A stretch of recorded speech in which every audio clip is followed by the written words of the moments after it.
Assalamualaikum warahmatullahi wabarakatuh. Jumpa lagi dengan saya di channel Nursingpedia. Apa kabar teman-teman semuanya?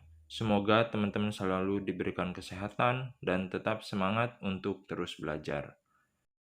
Kali ini kita akan kembali membahas latihan soal-soal tes wawasan kebangsaan atau TWK untuk persiapan seleksi CPNS yang akan diadakan di tahun ini. Sebagaimana kita tahu bahwa beberapa waktu lalu, Bapak Presiden Joko Widodo telah mengumumkan bahwa tahun ini akan kembali membuka seleksi CPNS dan P3K. Oleh karena itu, teman-teman pejuang ASN untuk segera mempersiapkan diri dengan mulai dari sekarang untuk berlatih soal-soal baik itu CPNS ataupun P3K. Bagi teman-teman yang baru aja gabung di channel ini, jangan lupa subscribe dan nyalakan tombol loncengnya untuk mendapatkan update video terbaru dari channel ini. Langsung saja kita ke pembahasan soal. Kita mulai soal pertama. Zaman pergerakan nasional merupakan masa perjuangan bangsa Indonesia yang tidak lagi bersifat kedaerahan. Zaman pergerakan nasional dapat dibagi ke dalam masa awal pergerakan nasional, masa radikal, dan masa moderat. Di bawah ini manakah organisasi yang bukan pada masa awal pergerakan nasional? A. Perhimpunan Indonesia, B. Serikat Dagang Islam, C. Indi Supartij, D. Muhammadiyah, E. Budi Utomo. Masa awal pergerakan nasional berada pada rentang waktu antara tahun 1908 sampai 1920. Organisasi Perhimpunan Indonesia didirikan pada tahun 1925. Kita lihat jawaban opsi lain. Serikat Dagang Islam didirikan pada tanggal 16 Oktober 1905 oleh Haji Samanhudi. Indi Supartij didirikan pada tanggal 25 Desember 1912 oleh 3 serangkai, yaitu Dowes Dekker, Cipto Mangunkusumo, dan Ki Hajar Dewantara. Muhammadiyah didirikan pada tanggal 5 Agustus 1912 oleh Kiai Haji Ahmad Dahlan. Dan Budi Utomo didirikan pada tanggal 20 Mei 1908 oleh Dr. Sutomo. Maka untuk soal nomor 1, jawaban yang tepat adalah A. Perhimpunan Indonesia. Kita lanjut soal nomor 2. Sejarah terhadap perumusan sila-sila Pancasila dalam Piagam Jakarta memberikan pelajaran berarti bagi warga negara Indonesia. Sejarah tersebut mengajarkan sikap saling menghargai yang sesuai dengan sila A. Ketuhanan yang Maha Esa, B. Kemanusiaan yang adil dan beradab, C. Persatuan Indonesia, D. Kerakyatan yang dipimpin oleh hikmat kebijaksanaan dalam permusyawaratan perwakilan, E. Keadilan sosial bagi seluruh rakyat Indonesia. Pada saat perumusan sila-sila Pancasila dalam Piagam Jakarta itu terjadi, para pendiri negara lebih mendahulukan kepentingan nasional daripada kepentingan golongan. Sehingga hal tersebut sesuai dengan pengamalan sila Persatuan Indonesia. Jadi jawaban yang tepat untuk soal nomor 2 adalah C. Persatuan Indonesia. Kita lanjut ke soal nomor 3.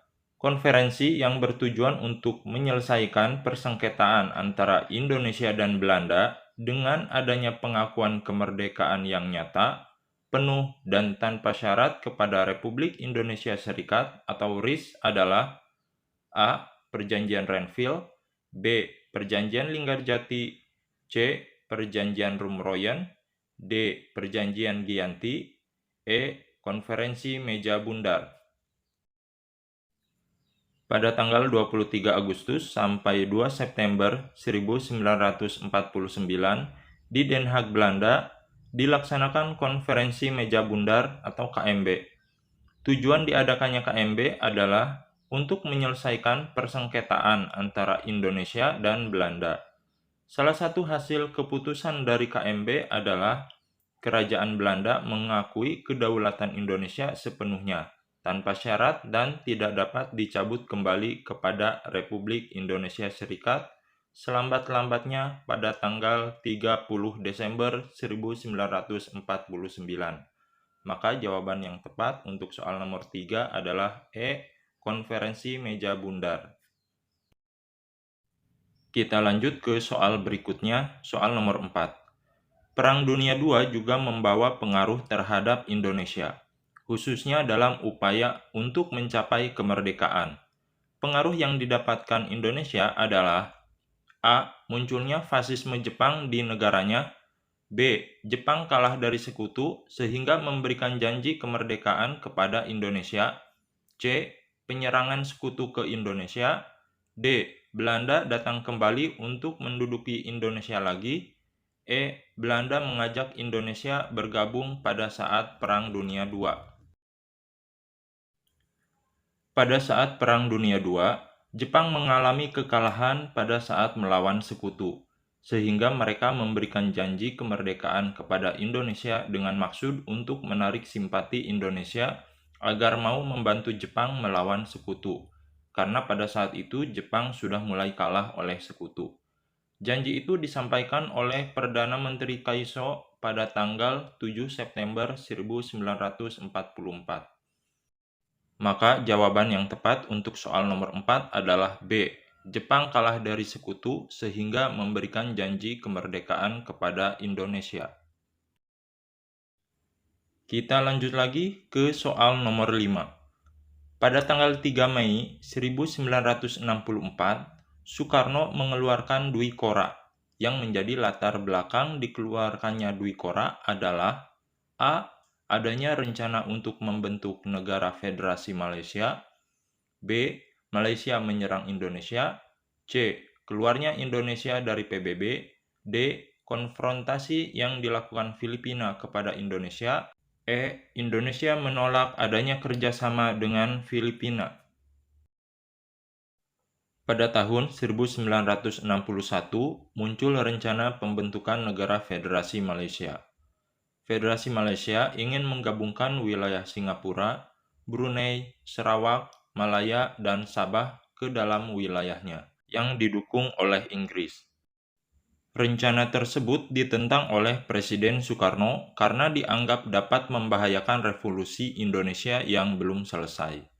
Adapun isi dari Dwi Kora yaitu yang pertama, perhebat ketahanan revolusi Indonesia. 2. Bantu perjuangan revolusioner rakyat Malaya, Singapura, Sarawak, Sabah, dan Brunei untuk memerdekakan diri dan menggagalkan negara boneka Malaysia. Maka jawaban yang tepat untuk soal nomor 5 adalah A. Adanya rencana untuk membentuk negara federasi Malaysia. Demikianlah pembahasan latihan soal kita pada kesempatan kali ini.